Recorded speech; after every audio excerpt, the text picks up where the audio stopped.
మీరు దేవునికి దగ్గర అవ్వాలి. దేవునితో మీకున్న అనుబంధము దినదినము బలపడాలి. యేసయ్య అతి త్వరలో రాబోతున్నాడు.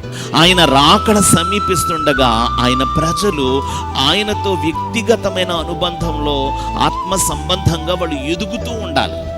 దినదినము దేవుని అభిషేకంతో మండించబడుతూ ఉండాలి. దేవుని శక్తితో నింపబడుతూ ఉండి ప్రతి వ్యక్తి దేవునిలో ఒక బలవంతుడిగా, ప్రతి వ్యక్తి దేవునిలో ఒక పరిపూర్ణమైన ఆత్మీయ అనుభవంలోకి నడిపించబడాలి. ఇది దేవుని చిత్తం. ఈ లోకంలో ఏదైనా కొంతవరకే మనతో వస్తుంది. శాశ్వత కాలం ఉండే దేవుణ్ణి అనుదినము నీ జీవితంలో నువ్వు తెలుసుకోగలగాలి. ఆయన్ని అనుభవంలోకి తెచ్చుకోవాలి. ఆయన్ని ఎక్స్పీరియన్స్ చేయగలగాలి. ఆయనతో కనెక్ట్ అవ్వగలగాలి. ఆయన మంచితనం ఏమిటో నీకు సంపూర్ణంగా ప్రత్యక్షపరచబడాలి. దానికోసమే తన వాక్యం ద్వారా ప్రభు నీతో మాట్లాడుతున్నాడు.